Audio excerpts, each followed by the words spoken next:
Welcome to the Bourbon Life Podcast, your source for all things bourbon. Join your hosts, Mark and Matt, as they drink and review bourbons, share news about upcoming events, interview the who's who in the bourbon world, and, most importantly, bring you along for the fun of living the bourbon life. Now, here's your hosts, Mark and Matt.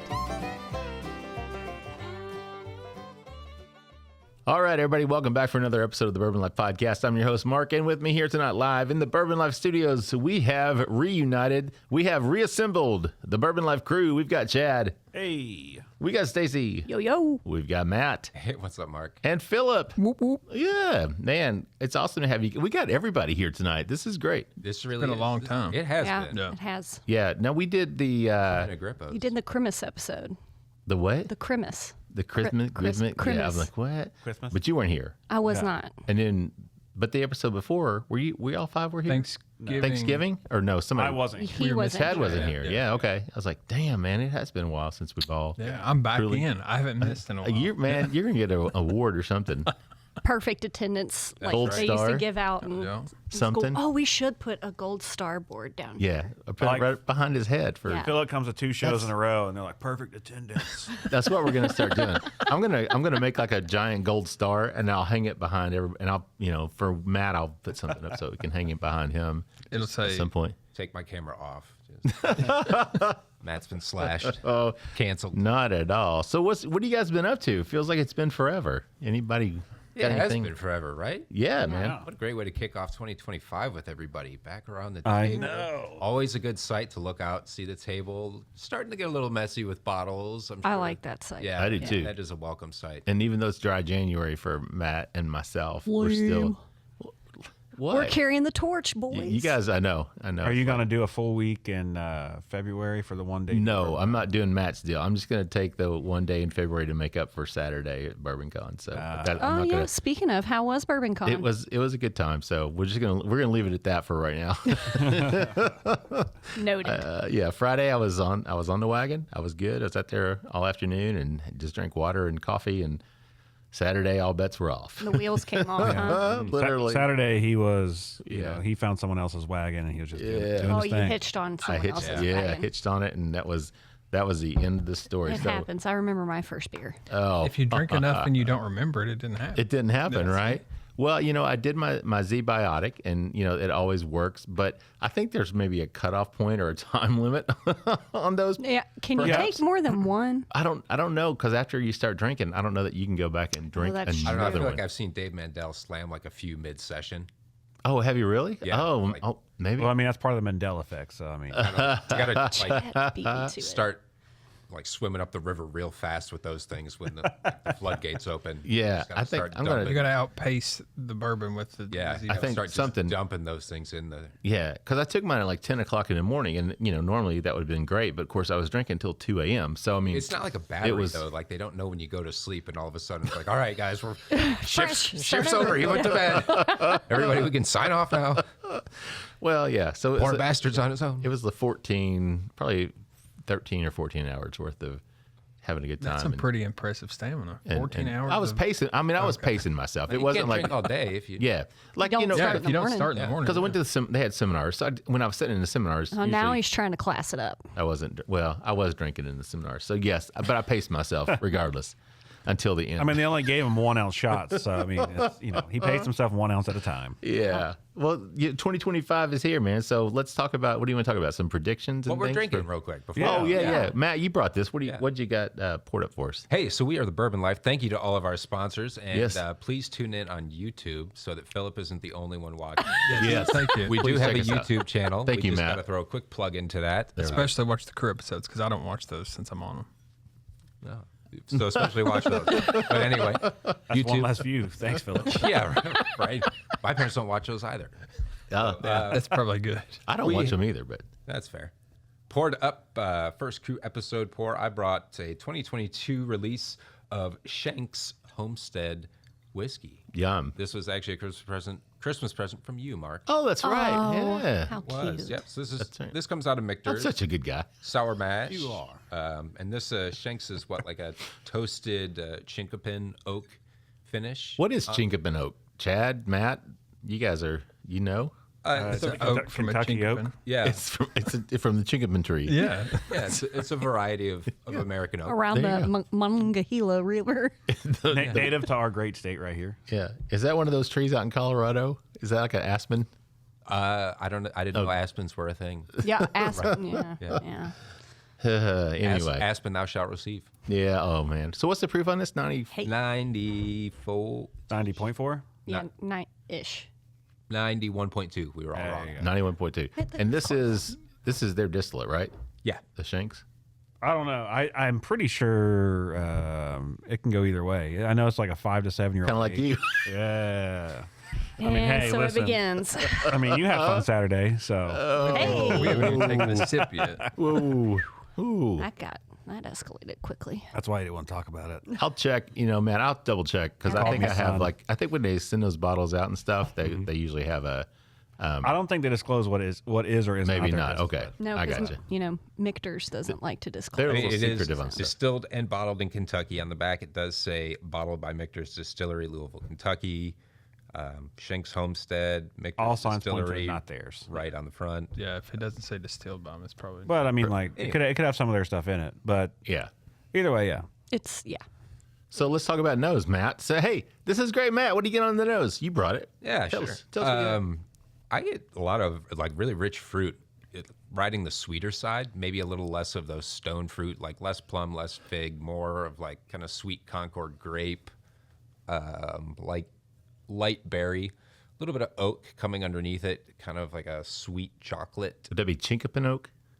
No, I would say just okay. regular. Just asking. Maybe aspen. Actually. Asking for a friend. No, aspen. I'm asking for a friend. Yeah. Really nice nose. I think, especially at 91.2 proof, I think it brings a lot of flavor out there. It's not weak at all. Yeah. It's got a nice nose. Philip, what do you think, man? I do like it. I get a little hint of tobacco in there, but it's light on the nose. Like you don't get that alcohol punch, but it does have a lot of flavor. Yeah. Stacy, what about you? Well, Matt, as always, hit the nail right on the head there. But I was going to say like fruit tart vibes from it, like a blackberry-ish Yeah. tart. Yeah, I like that blackberry. Yeah. Like a real light pie crust is hiding in there too. Chad? It's a Oh, great sorry. nose. Sorry, that's all I was going to say. I kind of cut Chad. you off. I was just telling you you're done. Chad. Yeah, we were tired of listening to talk. I agree with them too on the lighter fruit. I get more of a raspberry, like it's more of a tart berry. I do like what she said about it, like a tart dessert. I'm getting some peanut butter.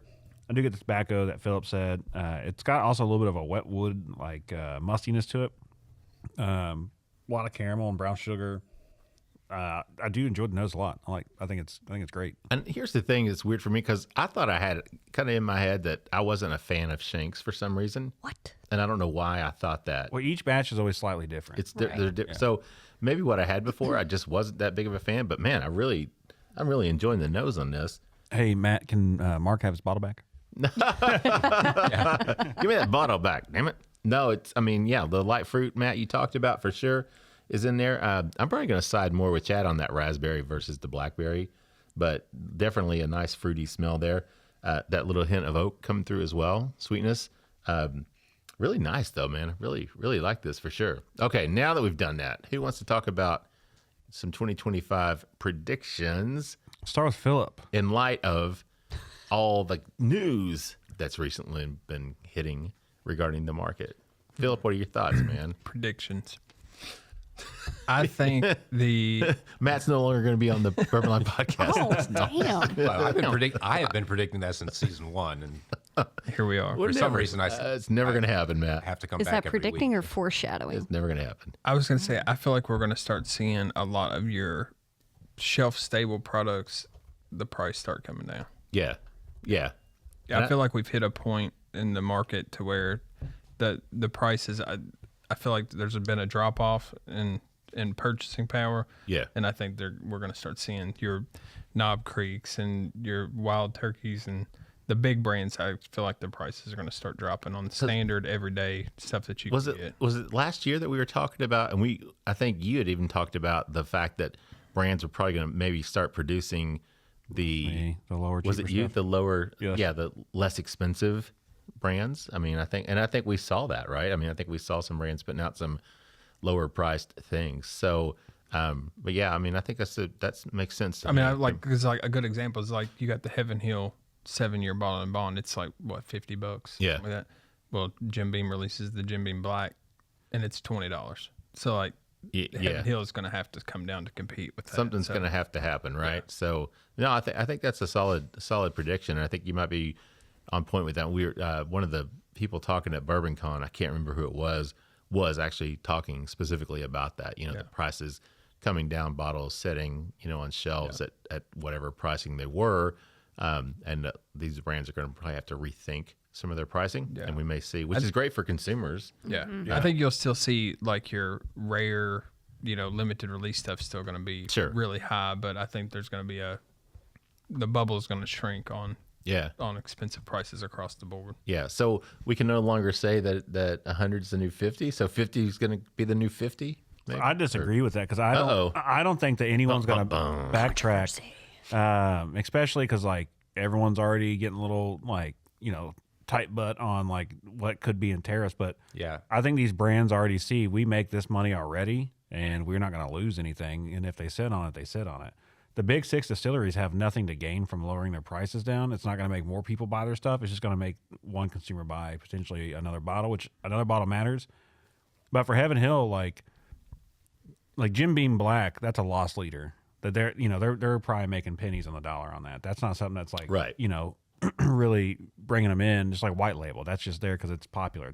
Whether or not they make money is different. But I've been thinking about that for the last 2 weeks. Because I'm usually a big proponent of like, we're going to see more cheaper stuff on the bottom. I think we will see cheaper priced whiskeys. It just will not be the quality of whiskey that we want it to be. Like, can Heaven Hill release more 2-year-old products? Maybe revive some old brands. That they own and put out a 2-year 80 proof whiskey for the cheaper person. It's like, well, you're tired. You don't want to pay $40 for Dank now that the price has gone up or whatever. Right. Not that it has, but so my counter to that would be, okay, if you're a big brand and you're getting hit with tariffs on anything you send overseas, take your Knob Creek that's $40, drop it to $30, and then you're going to start impacting some of your smaller craft brands that have, a place in the market. If they're lowering those prices, the big guys can afford a loss up front where they can eliminate some of the competition by lowering their prices, and that's what I see happening. But I mean, we already seen it during the pandemic where they just didn't send that shit out, and then what happened? They just sat on it. Like all these distillers just sat on it. They just said, screw it. All right, we'll just put them in pack out liquor stores, and we'll just eat the cost of it because we're just going to keep producing it, and then we'll make it back up, for these markets who are dying to have their liquor back. So whenever we do branch back over, we'll be fine. I mean, like when when I worked at Total, Southern Glaciers and R&DC were willing to make as many package case deals as you could do so they could offload this stuff, because the big distilleries, they're paid. Once the distributor pays them, they don't care. So the distributors are who suffer in that situation, not the distilleries. Yeah. So Matt, you're gonna jump in and say something there, but as he takes as he's got a big old mouthful. Yeah, make sure you spit. I did. Don't worry.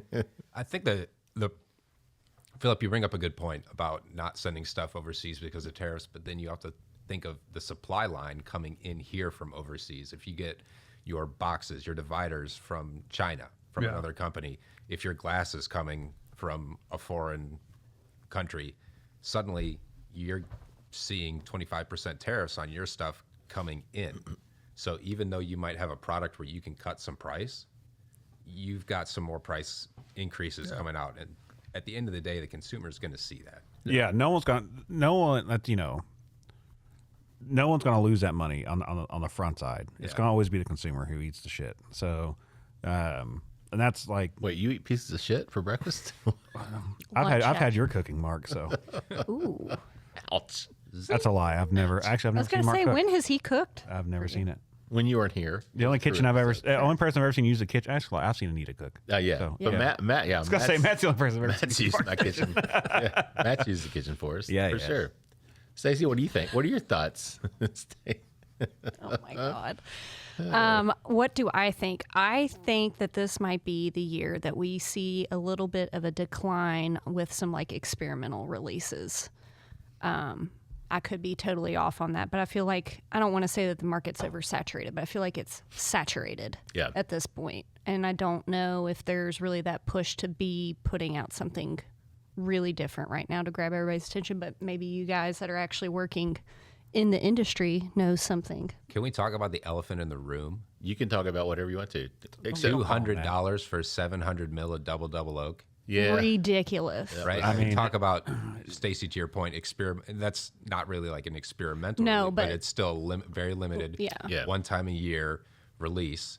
They started at 350, Well, 375 mil. so this for- product's already been available overseas as a 700 ml.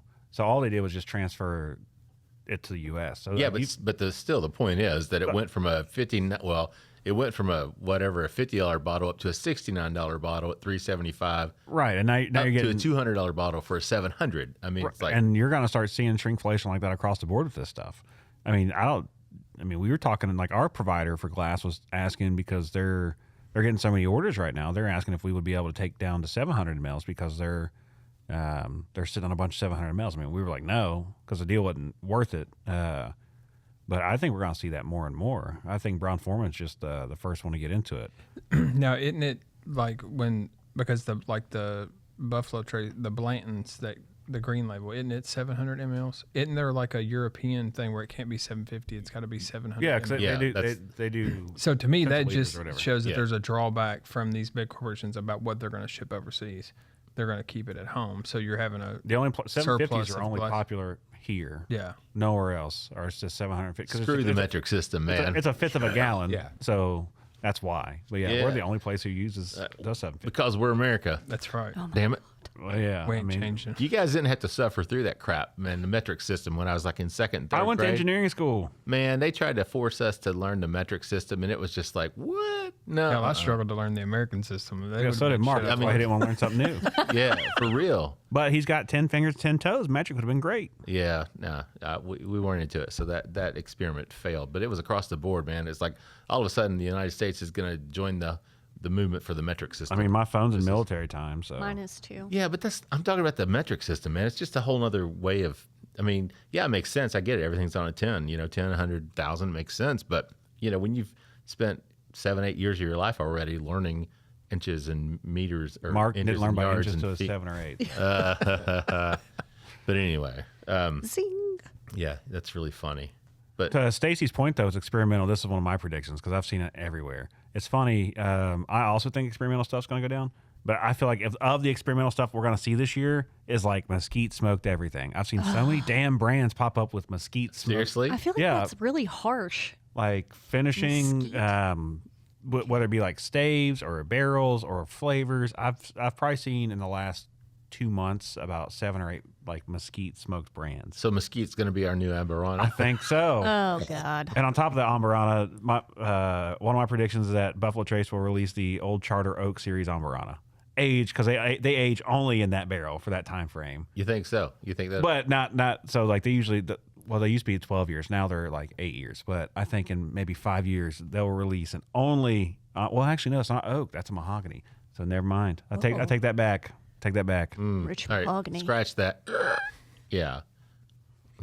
What about you, Mark? What do you think? What do I think? Yeah. I think we're gonna see that contraction in brands. I think it's gonna start. It's not gonna be this sky is falling thing, but I think there are brands out there who have thought it through and positioned themselves well, created that niche for themselves to move forward and continue to do good work. But I think there are some brands out there that jumped in. I think the brands that jumped in looking for, and I'm not saying it's wrong, but people that have jumped in to be the quick buck artist that didn't really have a strategy. They just thought, oh, this is a wave. I'm going to ride it, and then I'm going to sell out for $100 million. I think there's going to be some brands out there that are going to have to face a harsh reality over the next 12 months or so. We'll see. I could be wrong. But, a lot of brands, I think we're thinking European markets could be a possibility. I don't know if that's going to happen with tariffs. And if they jump to the 50%, which I think they're set to do, that's going to put a dent in a lot of people's plans. But even the ones, especially the ones that didn't really plan ahead, I think we're gonna see that. What's that mean?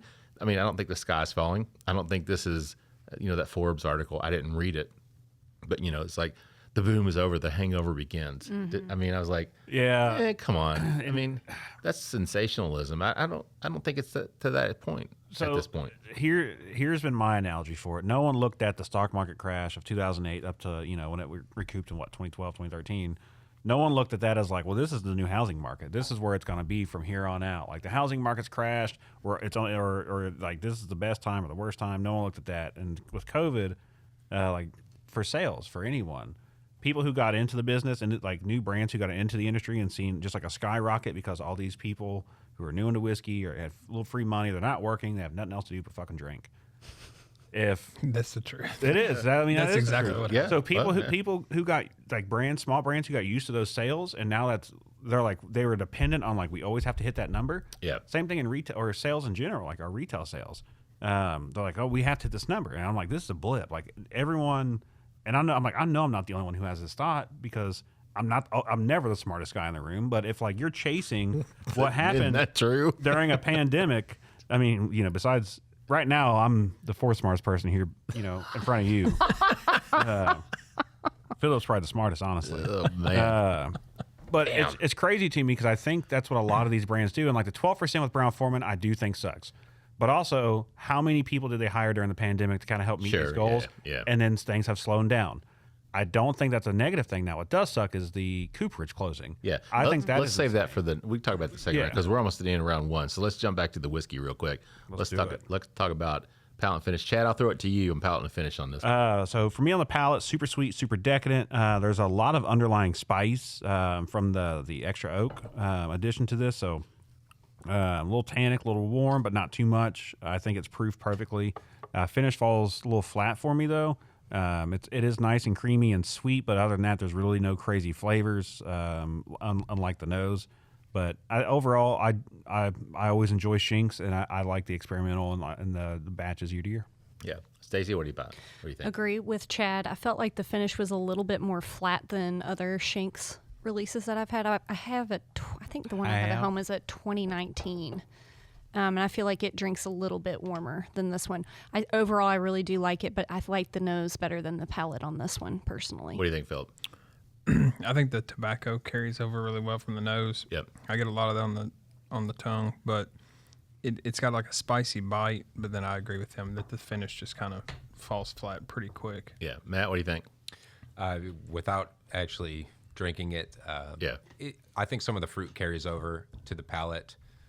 It's spicy, a little spicier than I thought it was going to be. Yes. Then it lets off at 91.2 proof, especially with the nose. I think there's a little more spice on the palate. The finish on it is like drinkable, maybe not as like memorable and saveable, like savorable. Yeah. That makes sense. It's very well done.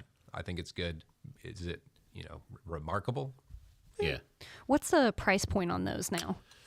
I think they're. I don't remember. 160. I was thinking they're in the I 150 say, plus range or more. So The average price is usually like 150 or 150 to 200, but I think they're like 160 retail. yeah. I mean, I agree. Here's the thing with this one.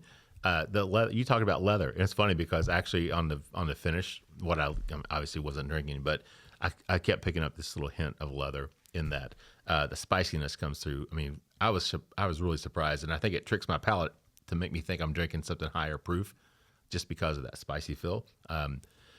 It was tannic, me and tannics, man. It's just like, ooh, that's kind of getting on that borderline for me. Yeah. A little too much because it's like I'm drinking it. You get that sweetness on the nose, and it's like, ooh, really nice. You take that drink, and there's a little bit of sweetness, and it's like instant spice, and then it kind of dissipates, but then I get this drying effect. I'd be curious to see if your opinion changes at all, if you could actually like swallow it. Yeah. I opened this over Christmas and different experience. Yeah, okay. I all right. actually drank it. Yeah. Okay. Well, that's what I was going to say. Cause it wasn't that I didn't like the Shenks. It was just, for some reason, it wasn't like something like, ooh. And when I nosed it first, I was like, wow, this is different than what I remember it being. I don't know if you can call them that, but that's fine. What's that? I said, I don't know if you can call them that, but that's fine. If I can what? Nothing. I don't understand what you're saying. I know. I'm like, man. Anyway. All right, guys. Well, we're at the end of round one. So let's take a quick break, and I'll try to decipher what you just said to me. He's going to go pop a Centrum Silver.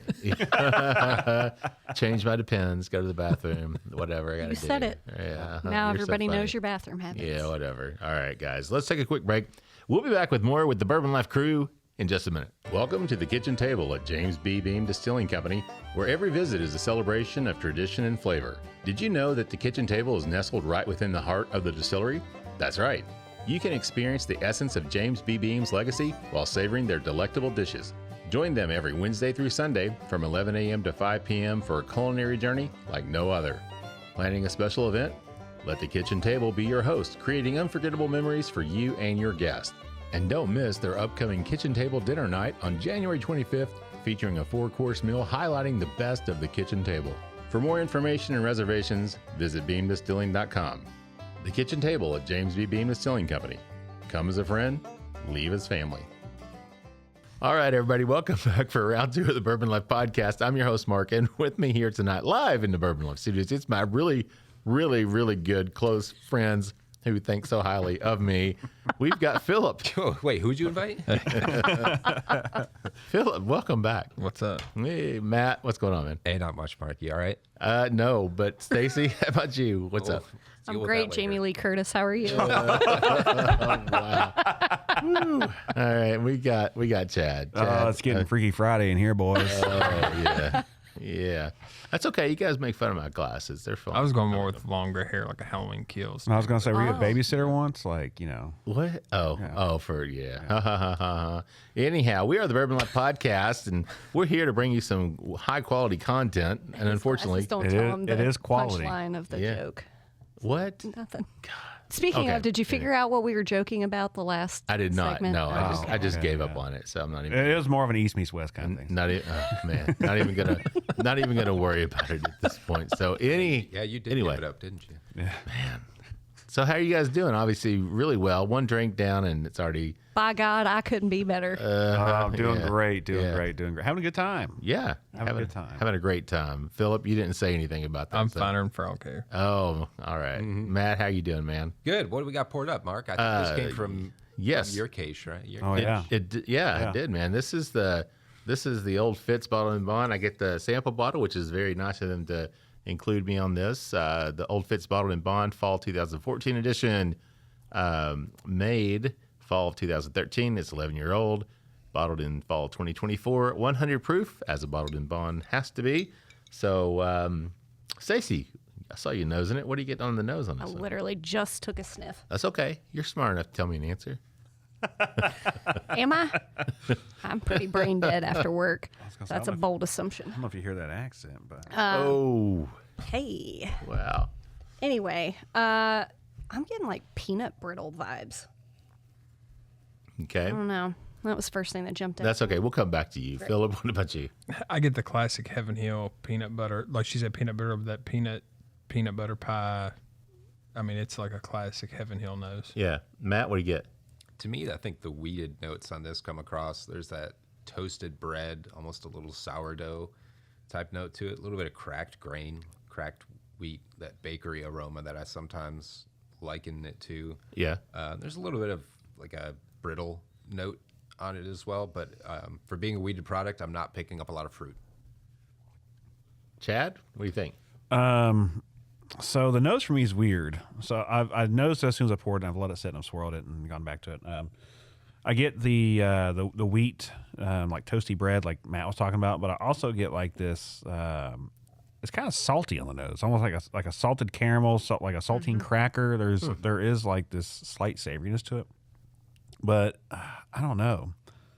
It's got this weird, and I'm a person who loves like funky stuff, but in a blind, I would have thought on the nose this is a. We've heard that about you, man. Anyway, go ahead. Don't make me bring up Saturday. I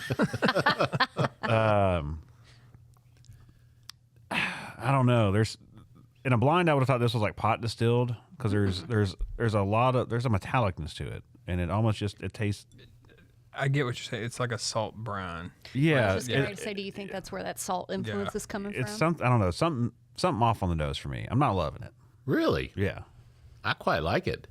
And I think I pick up like strawberry, like fruitiness on it. And I don't know, Matt, you said you didn't? I think it's just a little subdued. So this is a wheated mash bill, and I think it's old enough that it's chased out some of those younger notes that we pick up on that I shouldn't say that sometimes are present on wheated mash bills. So one might want them to be in the barrel a little bit longer. I think it checks that box, but I believe a little more proof might bring out a little bit more personality. Gotcha. On the nose. Yeah. But I do like it. I mean, I like the nose on this one, so I'm not getting the salinity or the saltiness. Talk about the pastries, and that's what it does remind me. See, I'm getting like a hint of strawberry and that whole pastry bready thing, and it's just making me think of like a strawberry type of pastry that I keep coming back to. But yeah, I mean, I kind of like it on the nose. So I bet you do. Yeah, whatever. So let's go back and let's jump back to our topic. We're talking about predictions, but I'm talking about kind of the state of the marketplace. And obviously, you know, the predictions we're making, I think, are in light of some of the recent news. And Chad, you alluded to that, and you can pick back up on that, the Brown-Forman news that came out a week or so ago. Yeah, so Brown-Forman announced they're closing their cooperage in Louisville. Not sure what that means. I'm not sure if it's going to get bought out. No, it means it's going to close down. Well, I mean, I don't know why I come here. Let's start a spin-off. It's not for Mark. Yeah. It's for the other one. I would be curious to see if another brand buys it, like what Chad. Yeah. See, yeah, because I mean, like ISC bought the Jack Daniels one? I'm not sure who it was, but I've heard that there could be somebody buying out the cooperage. So, which it makes me. I mean, maybe Brown-Forman's just they're trying to cut just cost and expenditures and just be like, fuck this. We could just pay someone for a barrel. I mean, barrels fluctuate, so sometimes you can buy a brand new empty barrel. A decade ago would have been about $150 for the premier ones, and then now that same barrel might be $500 or $600 empty, just brand new. And then you have your different grades of barrels. ISC's got their different ones and stuff. And maybe Brown-Forman's just like, we're tired of screwing with this. It's better if we close it, reallocate these people somewhere else, or give them a little bit of a severance. Hey, maybe someone's going to take it over, maybe they won't, but you might have a job back. Yeah. Which is nuts because during the pandemic they kept saying there's a wood shortage, and there was never a wood shortage. There's just people to harvest that wood. Because logging sucks, and no one wanted to do it. I know Stacy's all about harvesting the wood. That would harvest the wood. Stacy's all about it. Stacy's talking from experience. Yeah, there you go. Brown-Forman too. They're a publicly traded company, so they have a board. And because I think like Sazerac, Heaven Hill, they're still family owned. Are they still private? Yeah, they're still private. Yes. So they don't have a board of shareholders that they're beholden to, whereas Brown-Forman. Well, and I think they have to turn a profit all the time. I hadn't double checked this, but somebody made a reference, and it may have been a BourbonCon or whatever, but they were talking about that and talking about share prices, that their share price over the last 5 or 6 years has dropped almost 50%. Really? Is that true? I don't know if that's true or not. I don't know that. Yeah. But that's something I would want to double check. But it seems like I saw that it's dropped significantly over the last 4 or 5 years because they had some executive changes, I think, as well. I don't know what all they were, but part of this announcement was not just that they're laying off 12% of their worldwide workforce, which was unfortunately over 200 people at the cooperage. I was just getting ready to ask how many people they were letting I think it was like 215 at the cooperage or something like that, but I think it was 12% of their worldwide workforce, which I think was 600 people, maybe. 650 people. Total. Dang. Yeah, but that's worldwide. But yeah, so unfortunately the huge impact was on the cooperage. And again, I think it goes to what you're talking about, Phil, is the fact that either that just was a loss for them, or they just realized that I don't know how it could be cheaper to buy barrels like you're talking about if you're getting quality barrels, but it's more of a nuanced thing. I mean, like I always heard from the guy whose lawn I mowed in high school, he was like, never mow your own lawn, pay someone to mow it, and you can do something else to make that money back during that time. Yeah. Right. And maybe it's just one of those things where for them it's like, it's more of a hassle for them to keep that part of the industry for themselves or that production going, and they're like, well, we can just place an order with ISC, Kelvin, or Single Moreau, or whoever. Yeah, and if you're buying a barrel for $500, and that employee, you're having to pay health insurance.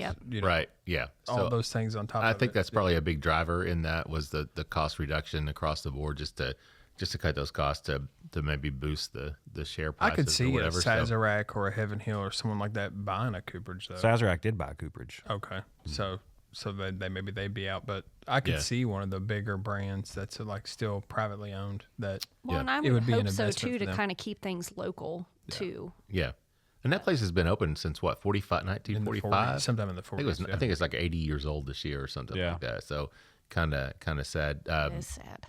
What's her? Jessica she wrote that article. Jessica Ann, yeah. Yeah, if anybody saw that was obviously rather heartfelt. It's her husband's grandfather, right? That had worked there forever and still consulted on some things. And I mean, it's tough when you see that impact, especially being here in Kentucky. You know, you hate to hear and hate to see that happening. But you know, I think obviously we're seeing that news, MGP as well, just a month or two ago. You know, but I mean, the key factor there with both these companies are publicly traded. I mean, sure. This is one of those things where it's like, you know, you wouldn't go to, like Malone's and then Malone's be like, man, we have really good business. Let's like sell shares of this restaurant and open up 1,000 chains. And you know, it's one of those industries where like I just don't know where. I get it. There is money to be made across the board and share that wealth with someone, but there's in this industry with as many dips and turns and stuff as there are, I just don't ever see why a distillery is publicly traded. Yeah, I mean, I don't know. I don't know the answer to that question. I mean, it's a good topic. Other than access to capital, you know, like Beam Suntory, obviously. I mean, I'm assuming they're publicly traded or they're an international company. And I mean, there's some benefits, I think, you know, from a business perspective, access to capital, access to, you know, international whiskey, access to the markets, you know, so American bourbon can be, you know, shipped overseas, and you've got hopefully distribution or some way you can access those channels. So I think there's obviously some synergies there that create some ease of spreading the good news of bourbon. But yeah, at the same time, obviously, when you're answering, you know, beholden to your shareholders, man, when your shares and then dropping. when you're going into Europe, you're competing against 1,000 years of Scotch drinkers, Irish whiskey, Scotch, and it's not. They're two totally different things. Sure, yeah, so that's true. Well, I mean, like going back to you, like you were saying with MGP, I mean, they've turned CEOs, two of them in 1 year. And you know, then you have a guy who's like 1958 or 19. He's like 58. He's not 1958. You have a guy who's like 58 who's taking an early retirement. It's like, man, that's just a nice way to say he got fired. Yeah. I mean, it's crazy because, you know what, 2023 they shut down their Clear Spirits distillery or started shuttering it, and then this year they're announcing they're cutting, you know, production. And I don't like know, way down, right? The production. I mean, they scaled back like 20%. Yeah. But I don't know anyone who would not buy Indiana whiskey. I mean, especially because it's always like a good price, and people always want anything that's like 7, 8, or 9 years old from Indiana and chase those kind of things. But it's nuts that I don't know. Maybe it's just the idea that I'm like anti big business person, but I hate the idea that some guys in suits who don't live in Indiana who have to deal with that workforce. And that, you know, there's a possibility that the old Seagram's plant could just eventually die within probably a decade. So here's a question I'll ask, and Matt, I'll ask you. So, you know, with MGP, obviously, people were buying a lot of their whiskey. Obviously, people creating brands with MGP, but all of a sudden, over the last 5 years, you've had this huge growth of, you know, contract distilling producers here in Kentucky for people. You know, Bardstown Bourbon Company, Dave Mandel and his group, you know, Western Kentucky is doing it. Green River's, I mean, everybody's producing for people now. So MGP is not the sole source. You know, 10 years ago, they were the sole source for most people because you really couldn't do a whole lot. You know, if you wanted to buy a barrel, it was like, oh, well, here's what we got. We'll sell you this. We're not going to contract distill. We're not going to do anything for you special. And not that MGP even did that either. But, you know, do you think maybe that the market decline for MGP is just a reflection of the fact that they have lost the shares of that market, and not necessarily a reflection of their whiskey? That's a good point you make, Mark. I think there is something inherently attractive to brands putting the name Kentucky Straight Bourbon right on the front of the label. La Grande Bourbon, we just had them on, right? Yes. There's something about the name Kentucky on that label that just resonates with what is in the bottle. Yeah. And I think a lot of people are chasing that. Then there's a lot of options, right? There's how many new large producing distilleries are out there, or how many distilleries have opened up their capacity to other people, to other mash bills. I think it was pretty typical up in MGP. You were going to get certain mash bills unless you had the capital to pay them to distill your certain mash bill. You were stuck buying what they had for the most part. And so that offered a lot of flexibility. I think a lot of brands really enjoyed that. But these these brands are all new that are doing that. Like the oldest of the new big producing distilleries here in Kentucky is 2 or 3. Yeah. At most. Yeah. I can tell you if I were in their shoes, I would be very nervous about this. Also, if I were a company laying down contract barrels right now with my company plan to use those barrels in 4-6 years, I'd be nervous about it. Yeah. Well, and I know personally from business dealings that I've done that MGP started pushing out small buyers. Yeah. A couple years ago, it was, if you can't buy this many barrels, We don't then want you. we Move don't on. want your Well, business. then they came back and were like, we'll take anyone who will give us money. Yeah, but it's too late, right? So So I think they kind of shot themselves in the foot. yeah. You know, you have a lot of small brands that, we can't come in and buy, 500 barrels. Yeah, But so- we could come in and buy 7. Yeah. Well, that's still money that's coming into your pocket.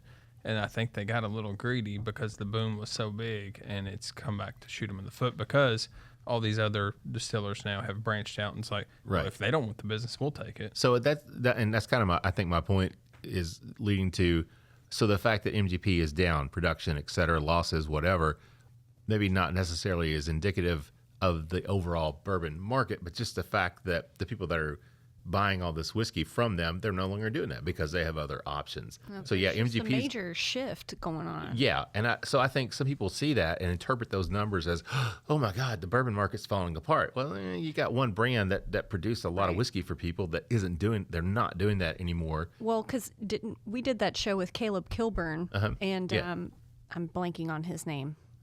Yeah. Oh my gosh! But anyway, back to that. I out in know. Moorhead, they're going to Yeah. start doing contract Right. distilling too. So I mean, like even small places like Moorhead, Kentucky, are going to do that. Like, Sure. Yeah. So there's opportunities out there that I don't know that a reduction in MGP's production and sales is a reflection of an overall decline in the bourbon market, more so as it is their business strategy wasn't what it needed to be. Like Philip said, that they forced people out, forced them to other distilleries. Yeah, BBC did the same thing a few years ago, and then Yeah, shortly right. after they came chasing back, Campari did it with Wilderness. Mm-hmm. All these big brands thought they were too big for their britches. Like, well, we have clients who are, and it's a lot of it's these invest bros and these brokers who are going in like, they're all chipping together and making these little funds where, you can invest in their purchases to own these barrels, and it's like, owning a piece of the pie. And that got to the point to where these, a single barrel, like a 1-year barrel was costing like $1,900, and that's just not worth that. And then these same people are trying to sell their 4-year-old stuff for almost $5,000 because that, they're into this whiskey so much, and it's just not worth it. Yeah. So BBC eventually came back to a bunch of people. Campari did the same thing. And basically they weren't begging for clients. They don't need clients, but they're basically just saying like, hey, we will take your money. We won't turn away free money anymore. And by that point, you can only do that so many times. MGP does like every 4 or 5 years. And eventually that cycle's got to stop because, that's why the shareholders get pissy because it's like, well, no one's buying from us. Well, you said they couldn't. Yeah. And if sure. you're a small brand and you're relying on 10 barrels and they say, well, we're not selling to you, well, it's like, then you switch to somebody else. Right. It's a similar product. You're still selling well. And they come back to you and say, well, we'll cut the price. Yeah, but then you're going to screw me in 6 months or a year later. And yeah, it's they've like, already made the relationship with the other brands. Yeah, so what's this the point little of going brand's back? banking on that 10 barrels. Sure. A big brand, even like a Smoke Wagon or a Penelope, something like that, 10 barrels, that's just a loss for them. Right. But a small brand that, only sells Sure. 3,000 cases a year, like those 10 barrels mean everything. So when you burn them, they're not going to come back to you. Yeah. I worry about those small brands that have contracts for distilled new make at places like news out of Danville. Like, Yeah. Yeah. not a whole lot of distilling going on in Danville right now. Yeah. Yeah. Be it either of the big places. Yeah. Yeah. Or I guess We're not saying anything Yeah. specific, but I guess yeah, there are there's 3 big places there that I can think of that Yeah. aren't really putting down any stuff right now. And so I worry not just for those brands, but for the people who contract out distilled stuff from those places. I think we're going to find out real quick here who really likes running a bourbon company and who doesn't. Yeah, I think you're. Ooh, I think that's a good point. I think a big portion of it is so basically it all these companies are, you know, like Campari or MGP or Brown-Forman or whoever. I think they're just not. It's crazy to think. I just don't know if they're looking at trends and like really following the pathway of all this stuff's going. Yep. I mean, you would think people would be looking at the market ahead of time and being like, well, this is where we need to be. I mean, we seen during the pandemic, it's like, well, there's not enough. We can't make enough. There's not enough going around. Well, we're not shipping shit out, so there actually is enough going around. But were they overproducing? Like, were they just then like, all right, because I mean, all these companies, big companies, doubled their size. Everyone's doubling production. So what are they gonna, what are they gonna do with it? What do they think they're gonna do with it? I think people are still gonna keep drinking. They're still gonna keep buying bourbon. Sure. The market's not going anywhere. Yeah. But more brands like NDPs. I was saying this earlier. You want to see the bourbon boom die like a well on the beach. Then you take away all your NDPs, and I mean, well, just swell up and blow. And you take away all the NDPs, you cut these contracts, and then you come begging for them later, and they've moved on, or they're distilling their own stuff, or they're closed. The big heritage distilleries can't keep bourbon afloat. We've seen it happen before. Sure. Right. It's all through history. So I don't know.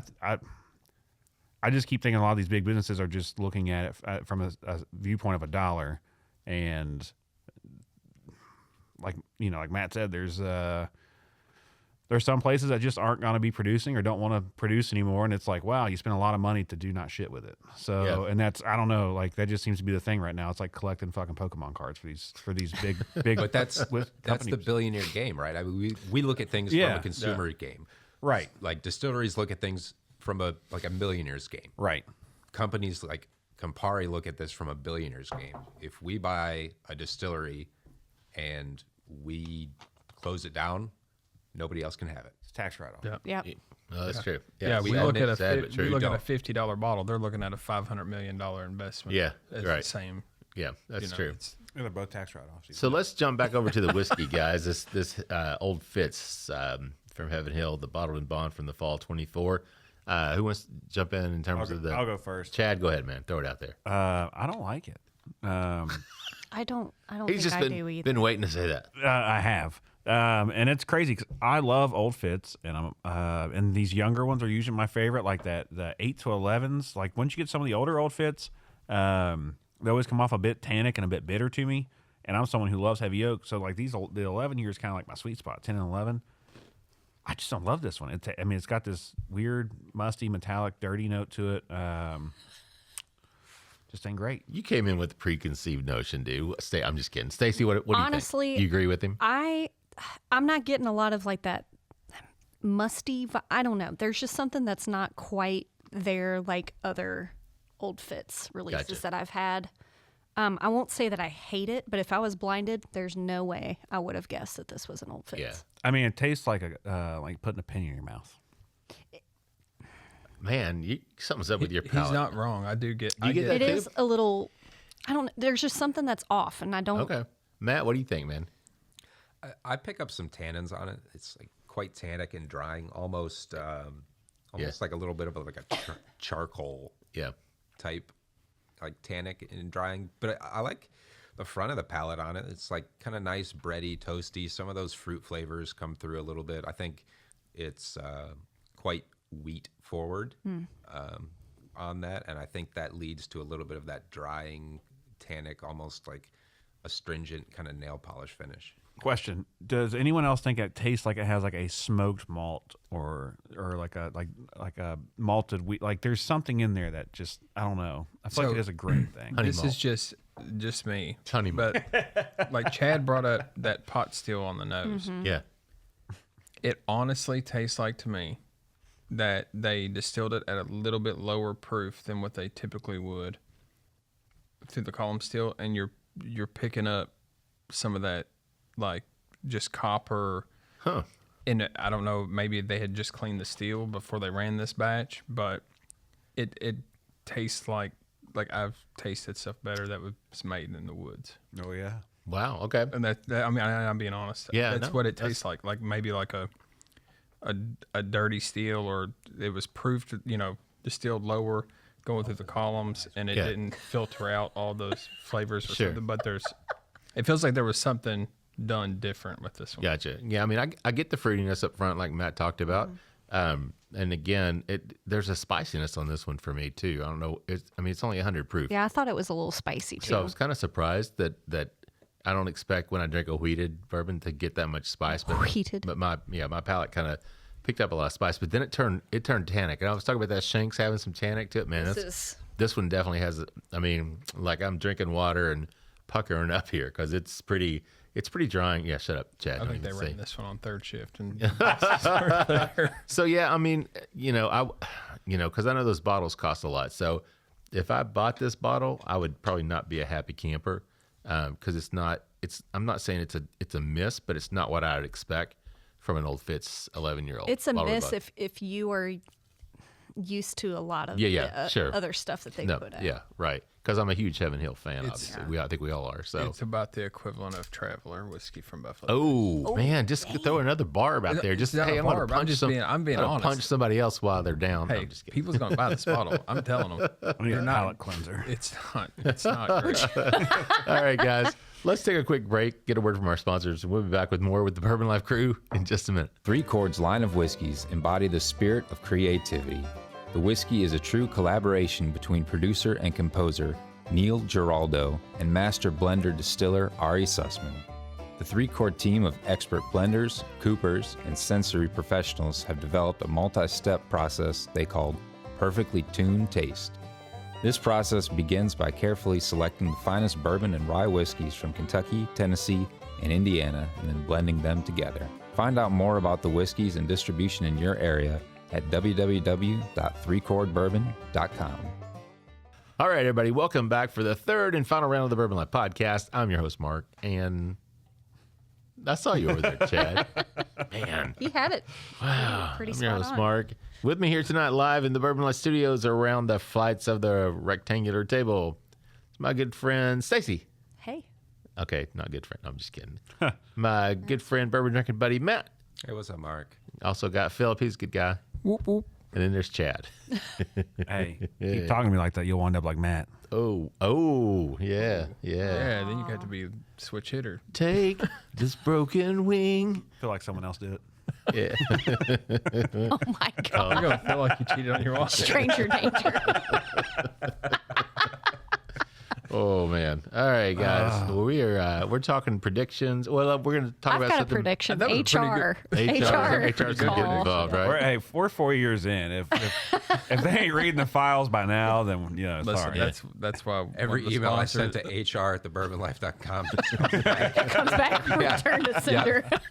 I'm afraid one of these days your mom's going to email me. He'd be like, "Mark, we need to talk."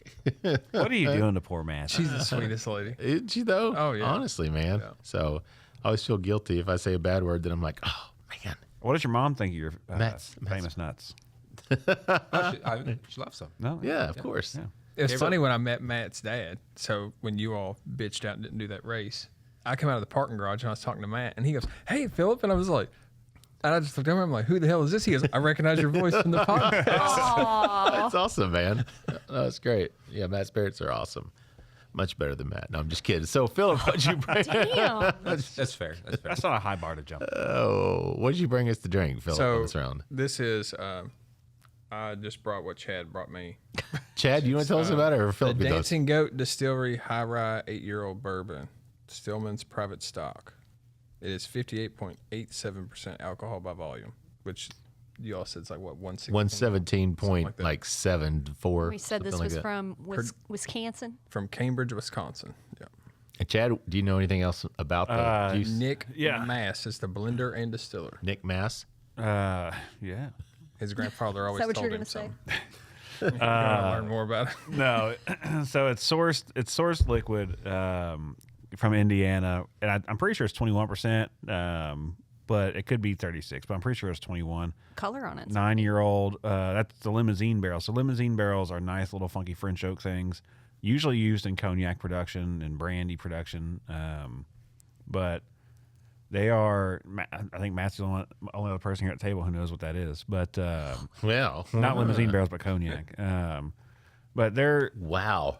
as far as I know, there's no It's one from else. the Cognac region of France. It's right beside Armagnac. Hello.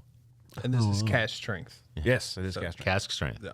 But I don't know anyone else outside of them who are doing like a limousine aging on an American whiskey. I mean, So it could- secondary finishing Yes. on that? Okay. On the limousine barrels. Interesting.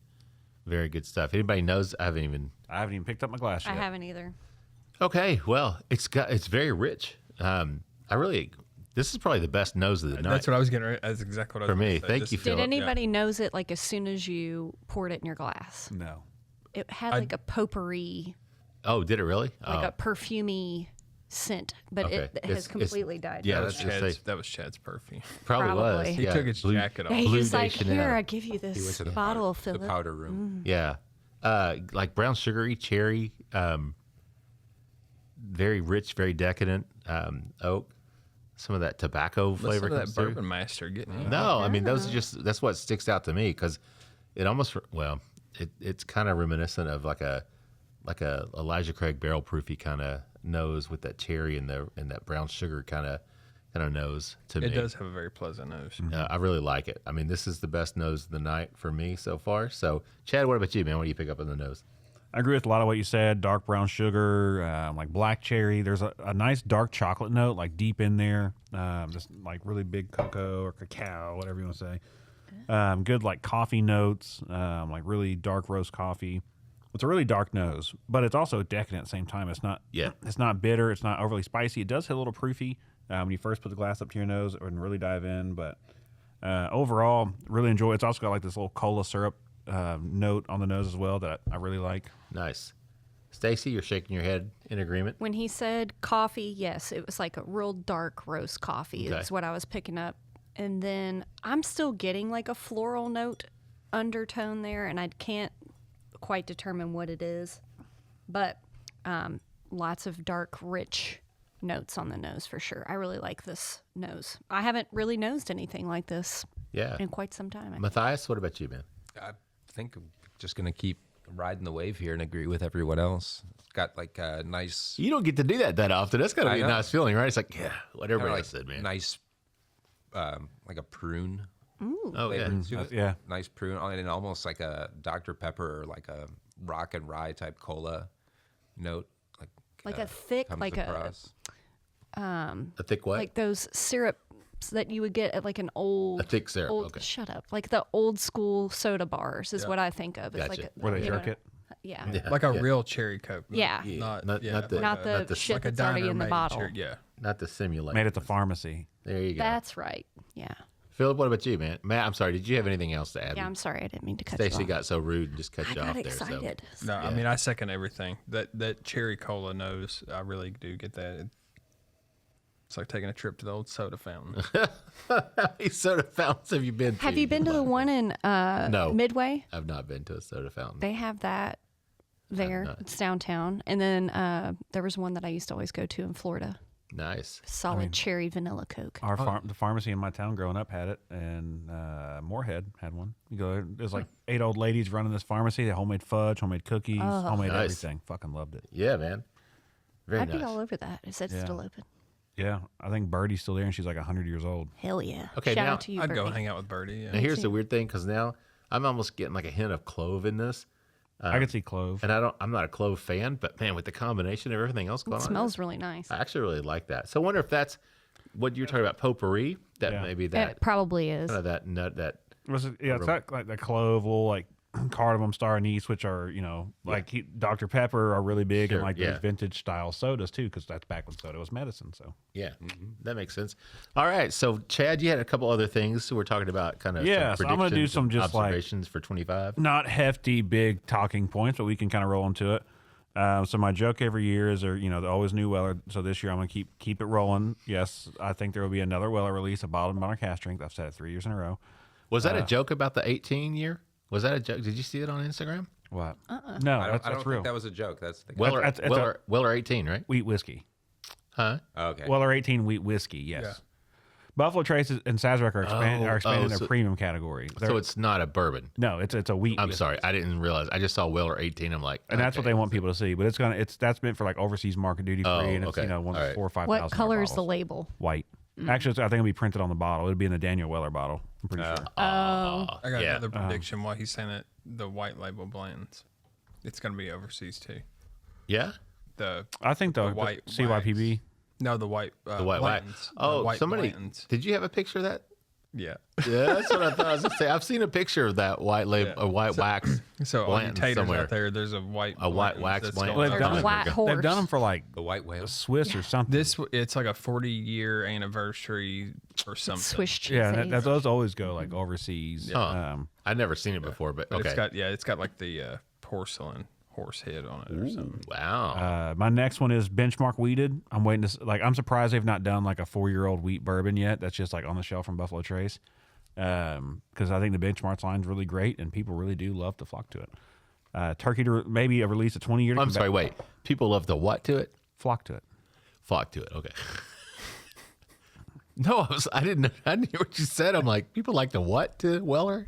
Well, they Benchmark? probably like to do that too. But Okay, keep going, Chad. I'm sorry. Turkey release a 20-year think combat Morgan bean Wallen releasing a or something 20-year. 20-year turkey? I'm assuming they will. I have no earthly idea if they will or not. I was gonna say, what's making you think this? Chad's just being creative. Yeah, I'm He's just thinking making shit through up. stuff. He's Like- making like Is it I this said. your wish list? Or? No, I can't. Well, Russell's is up to 15. Yeah, and that's Russell. That's a completely separate brand. But I'm thinking Turkey might release like they released Generations, was up to 20 years. I'm saying they'll probably release a 20-year, like a $1,000 bottle that'll be like mostly meant for overseas, Japan, Australia, New Zealand, that kind of stuff. Still hoping Heaven Hill brings more age statements back. Evan Williams 1783 age statements, still wanting those. The Old Fitz 7-year we already talked about. Heaven Hill reviving old brands already talked about, and that's it. That's the only ones. That's my other prediction, and it may not be this year. It may be 2026, but I think your bigger brands are going to start bringing back more age statements. You think Because so? they've produced so much over the last few years, they're going to be sitting on a bunch. Even if it's 4 years old. I mean, like Yeah. you throw a big ass 4 years on there, and people be like, "Hey, it's at least 4 years old." You know, Even that, because he's That- right. Because you think people, so? People would be attracted. somebody would be more drawn to that than if it was just a plain bottle that didn't have an age statement. And you know it's 4 years old because it doesn't have an age statement. But But, See, but then they have to make sure that it actually is all 4 years old. well, no, they just have to make sure that's 4 years plus. yeah, Age 4 years. Well, yeah. because if you don't put a name on it or an age on it, then it's at least 4. But if they just throw a 4 on there, it's the same thing. So like this right here, like Old Charter, this is 8 year, age 8 years. Then they changed it to Old Charter number 8. Yeah, And people are like, "Oh, it's 8 years old," and you flip it over and it's age 36 months. So I'm thinking, even though like we'll see, we'll see, this whiskey's aged at least 4 years or whatever. I think we'll start seeing it like a 4-year, 5-year Like on. a stamp on there. Yeah, like brands advertising that. To draw the attention See, 'cause to the here- lesser known. I'm gonna play the devil's advocate because I'm thinking consumers out there that maybe aren't into bourbon think that most bourbons that are on the shelves are probably 6 to 8 years old because they hear. I think you're giving them too much credit. I would Way agree with too that. much. Yeah. okay. I think I think the uneducated consumer probably believes it's just made brown. yeah. A good example Okay, of that all right. is we know for a fact, they haven't said it, but we know for a fact over the last 5 years, Blanton's has gotten younger and younger and younger. Right. Yeah. And they're selling more and more and more every year. It's Without not, an age statement. Now if it's they're not like getting better. yeah. Right. But we know the amount of bottles they're getting per barrel, so they're definitely lowering the age. Lowering their age on it. Yeah. That makes sense. Yeah. They're not paying attention. when you're to that. seeing bottle number like 455, you're like, There's a like the there's a Leo problem here. DiCaprio of Yeah. bourbon. Yeah. Lowering that age. Yeah. As soon as they turn 25, Get him out of here. Oh wow. that's a 5-year barrel. It's got to go. get it out of here, boys. So I'll 4 throw, in a day, that's too much. I'm gonna throw this little tidbit out there. The Surgeon General report. We don't talk a lot about it because I haven't read the whole thing, but about causing cancer. What do you guys think? Anything on that or? I mean, everything causes cancer, so If we rolled out a list of what causes cancer, I keep a cell phone near my balls, I vape, and I drink alcohol. So I really I don't know the if there's... Lord's going to take him when he's ready. I was going to say, I don't know if there's much I alcohol can has do. been so. around for 1,000 years. Yeah, but so why now? Why would the Surgeon General do this now? We've all... So, Because we went through COVID and everybody got drunk. well, okay, to play devil's advocate for that is every day we find out more and more about the human race. We find out more and more about what's better. Just because it's done a long time ago I mean, like, my dad used to hit me. That doesn't mean that it solved problems. So, oh my God. Well, and that was different stuff. That was different proof alcohol too. It's obviously become more more defined. So like, you're coming up with 140 proof, whereas whiskey. Well, back then, it used to always be 80 proof. Like that was like. Well, no, I mean, shit. You go back 1,000 years ago, and it's just some monks who were like, "Man, this fruit tastes weird," And I mean, like, and then they die from dysentery. So, I mean. Can't really do a long-term study there, but I think, I'm sure it does cause cancer. I'm sure there are parts of the body, there are certain things, especially with the grains, distilling processes and all that kind of stuff. And copper, like, I'm sure there are parts of the process or, ingesting a ton of stuff from like wood or the ethanol eating away at your stomach lining, whatever. There are probably things there. I'm just saying, like, if it's one drink of alcohol. What was it? One drink per day? An average of one drink per day or something like that? Yeah, an average of one drink per day raised your breast cancer percentage like 20-something%. Uh-oh. But then at the same time, they tell women that are pregnant, drink a beer Correct. a day and it'll increase your milk for your... So like... Yeah. Come on. So I work in the oncology industry, and I will say that there's been an increased number of funds that come out because... we've got COVID, all these other things that have happened, and I'm not talking shit about the healthcare industry, but they're always going to find something. And I do think that it is good to put out there for people to know that it can cause cancer, but freaking everything we do can cause cancer. So let me ask you this, combining that with other stuff. Okay, so like these drinks that are coming out now that are non-alcoholic, but they're all over TikTok and Instagram, these people that are with all the different... The mushroom... all the different stuff in there that gives you that calm, relaxed feeling. Hey, don't drink alcohol anymore. You don't drink have to. this. It'll give you a drunk feeling without... I mean, exactly just right. give it time, and we're going to have more research studies on it. I mean, it's a new fad, and... So but I'm talking about impact-wise. So you got the Surgeon General saying, hey, you guys may not know this, but drinking alcohol can cause cancer, and you got these brands out there saying, hey, we don't have alcohol in our stuff, but you get the same cool effect. But that's not an FDA-regulated product. So, Okay. I mean, having a regulated product, the surgeon, but the young crowd who see that, that's not marketed towards people like us. That's not marketed to 20-year-olds. That's marketed to teenagers who are like, oh, this is better for me. Mom, it's not drinking alcohol. I was just drinking this fucking weird mushroom tea with Jessica. Like, there's nothing there marketed toward, and not saying there won't be some suburban soccer moms who are like, honey, it's not alcohol. I mean, I've tried them, and I mean, it's still not the same. But I'm curious to see if it has an impact because people, I think it's being promoted as a healthier alternative to alcohol. I think a big thing with alcohol is the ethanol, the actual alcohol portion of it, not, I'm sure, like I said, I'm sure it's that's why you drink it. But also the hangovers that you get the next day. I thought it was the acetaldehyde. That's the one. That's what gives you the hangover, right? But that is supposed to be what's so toxic to your body. Well, that makes sense. Yeah. So I think it's the hangover portion is what they're trying to really market against. Like, you aren't going to wake up feeling like ass the next day. Yeah. Like you probably because did you're on not Sunday. because you don't have the acetaldehyde. Yep. Is that, Acetaldehyde. And I do agree. Like, obviously, beat out of alcohol Vegemine. in large amounts can cause problems. And one thing that always for sure. Check with me Saturday. Yeah, well, but it can cause so a like lot one of thing problems. for me, and I was always kind of like, I just don't get it. I can't do it. Like, I know you're a high proof guy. Yeah. I'm not a high proof guy. Yep. And it's not because I can't drink it. If I'm going to sit down and drink some bourbon, I want to have a couple pours, have friends over.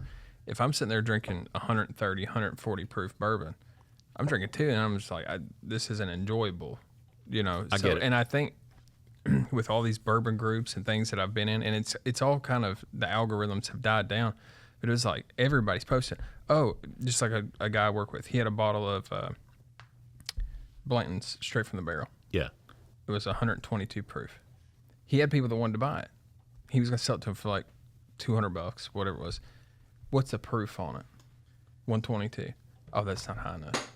Wow. And I'm like, hold on. I'm like, what? 122 isn't high enough? That's what they're like. Oh, if it's not 130, I don't want it. And Yeah. I'm like, what are you talking about? Yeah. Well, I mean, At that point, I mean, you're drinking rubbing alcohol.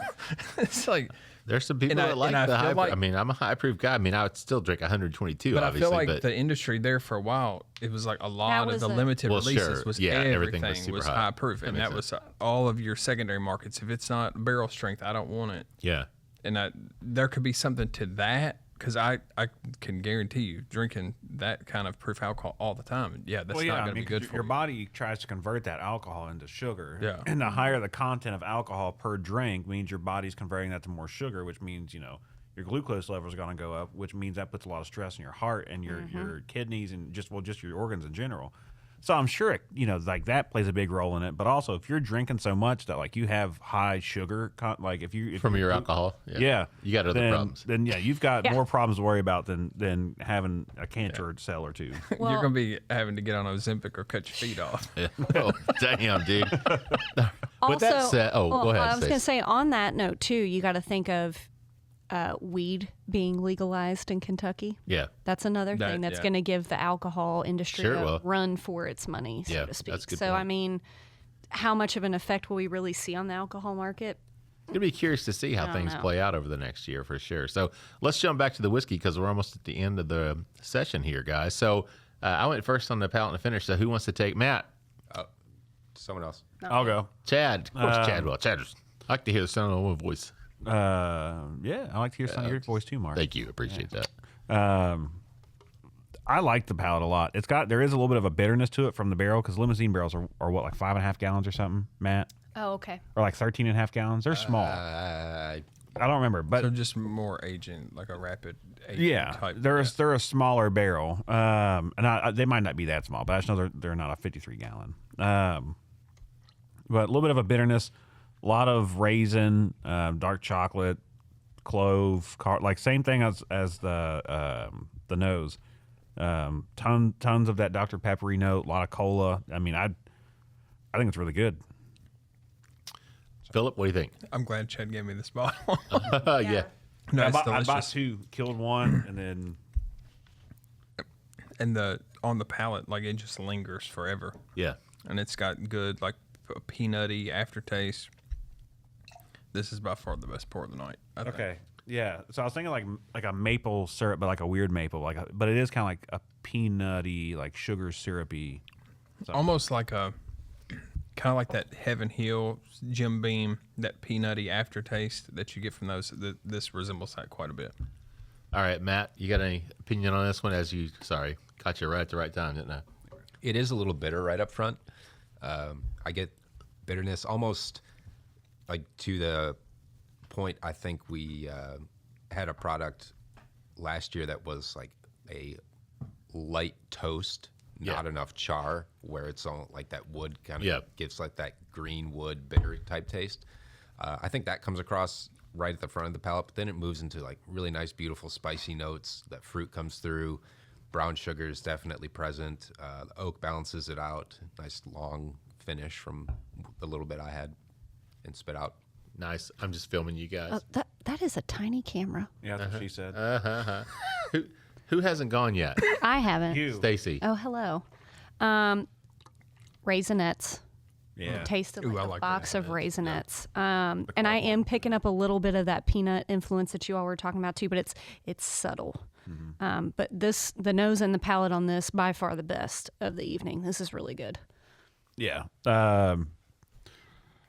I hate to say that the Shenks came in second, but that's a close battle.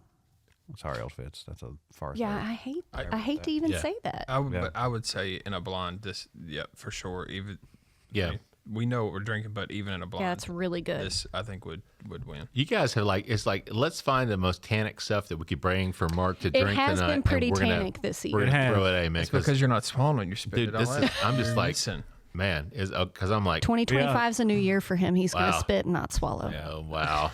Anyhow, Saturday's just got a lot more fun. wow. A lot less indigestion. Sorry, guys. So Speaking of cancer, the clove and everything. Man, you know what? there is a I'm not study even- about that, actually. I don't even have notes anymore. Yeah, bring that back No. to that. I wonder if there's a tie to that. Because if you're drinking a lot of bourbon and a lot of alcohol, you're going to get indigestion, which is going to cause acid reflux, which is going to cause throat cancer. So it's probably not even the alcohol. It's the stomach well, no, acid it's that's eating your 100% that. Like my doctor's told me, like, don't eat hot foods, like drink a lot more water than your alcohol, and then like take the goddamn medicine I give you. It does play a role. Do you take your medicine? Yeah, No. take your medicine. Yeah.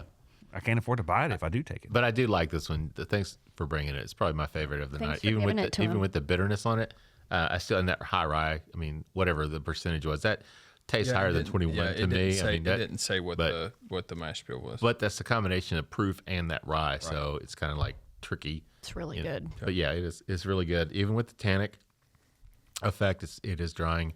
But yeah, overall, I really like that one, man. So, all right, guys, with the end of the show, any final thoughts? Matt? No, you close it out. Philip, what about you? It's great to start another year. Yeah, man. Happy to be here. Woohoo. Stacy, what about you? Glad to be back at the Knights of the Square rectangular table, whatever the hell we're sitting at. Glad to have you back. Glad to be back. Yeah. Chad, what about you, man?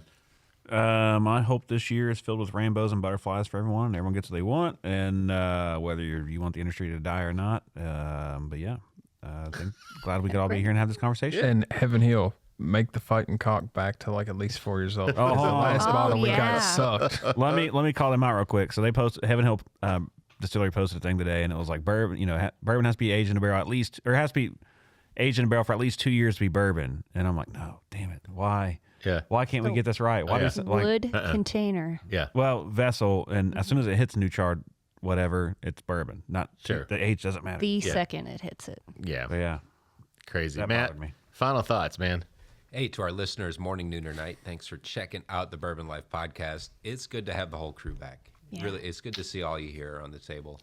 Maybe. Look, Just close your eyes, I Mark. enjoyed it. It's good to see. Put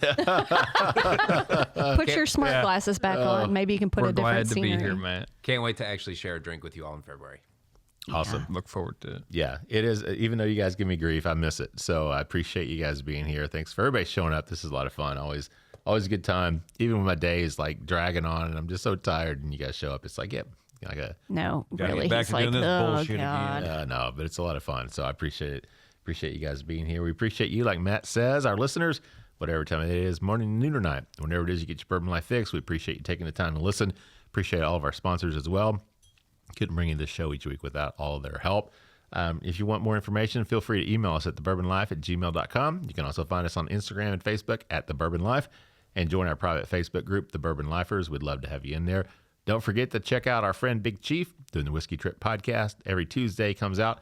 He's also on Instagram and Facebook as the Whiskey Trip, so give him a like and a follow and check out his podcast under our umbrella every Tuesday. With that said, I'm going to wrap it up. Send us home with our tagline, which is, may your glasses always be full. May you keep on living the Bourbon Life.